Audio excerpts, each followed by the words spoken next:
effectué par une personne apte à consentir. Vous vous souvenez de tout ça? C'est très compliqué avec les malades d'Alzheimer. Donc le consentement et l'autonomie, on l'a vu avec Kant, l'autonomie suppose sa capacité d'autodétermination, de libre choix, de satisfaction de ses désirs et d'ostentation de ses droits, comme condition d'être reconnu en qualité de sujet. Évidemment, ça a des limites dans la maladie d'Alzheimer, surtout que la personne peut être tout à fait capable de choisir ses vêtements et incapable de faire ses courses, ou l'inverse. Tout à fait capable de gérer son budget et incapable de sortir dans la rue, de se repérer dans l'espace. Vous voyez qu'il faut bien regarder sur quel item elle va donner son consentement. Il faut s'appuyer sur les registres des savoir-faire et des savoir-être. Et ça n'implique pas forcément une incompétence décisionnelle pour tous les domaines. On voit bien que deux valeurs s'opposent, l'autonomie et la protection. Et quand on est soignant, eh bien, la loi Kouchner nous oblige à regarder l'autonomie, mais l'hôpital, ma déontologie, m'oblige à protéger, m'oblige à prendre des principes de précaution. Je vous ai dit, on a souvent le tragique de l'indécidable, quand on ne peut ni ne peut, c'est-à-dire je ne peux te placer, mais je ne peux te garder à la maison. Le tragique de la danse infernale de la T2A, la DMS, le tragique de l'urgence. Trouver une maison de retraite en urgence pour une personne âgée, c'est impossible. D'abord, vous ne trouverez pas, et ensuite, elle va s'effondrer, fuguer, chercher à retourner chez elle, etc. Ça se passera très mal.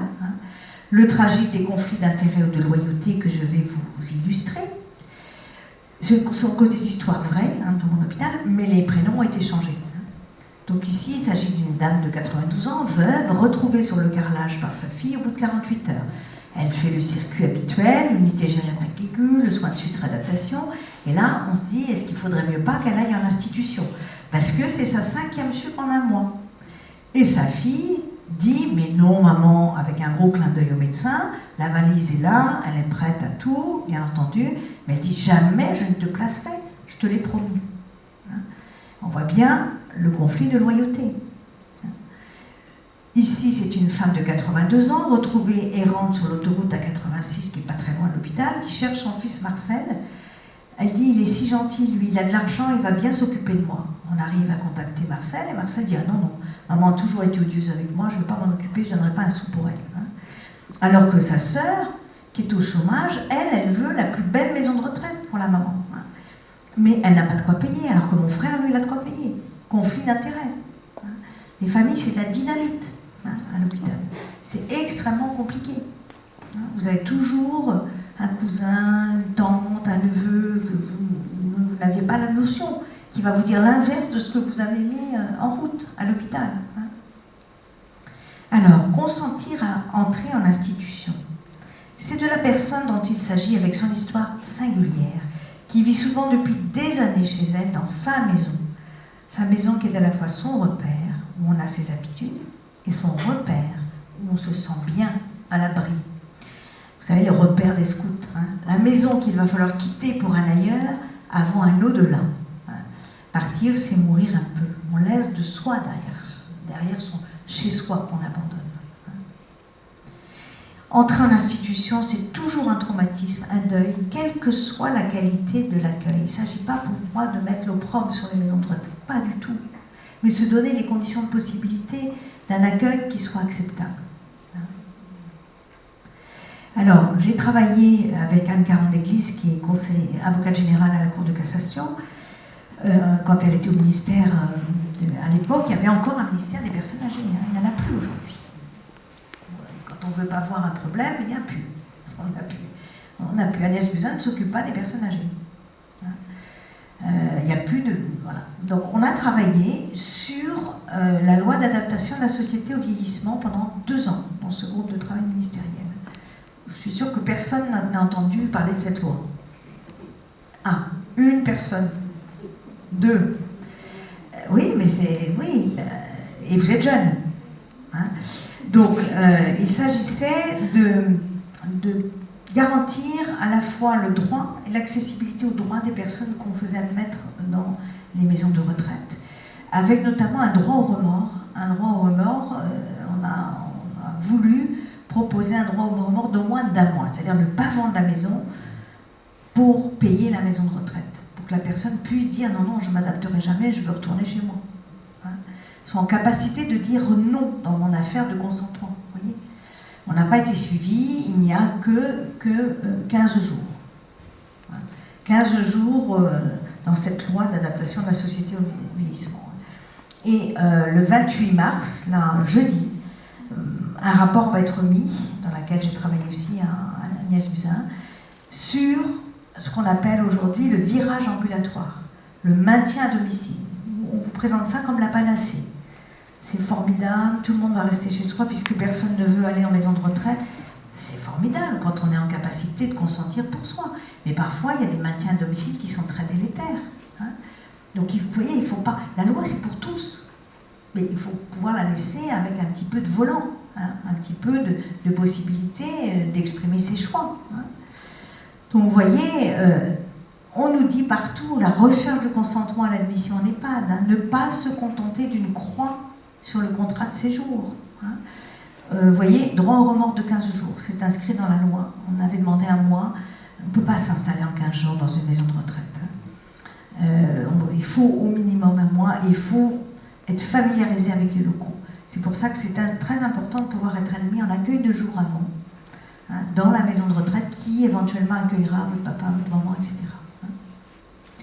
Alors, je vais vous donner juste ce consentement-là a posteriori dans ces petites vignettes cliniques. Hein. J'ai accompagné une personne âgée pour une visite de préadmission en maison de retraite. Et c'était épouvantable. Une caricature, je pourrais en faire un sketch. Hein. Je vous ferai tous rire. Hein. C'est-à-dire que l'ambulance arrive avec 4 heures de retard, tout le monde était complètement excité, énervé dans la maison de retraite. Il y avait un espèce de jury avec la directrice, la cadre infirmière, le médecin coordinateur, la psychologue.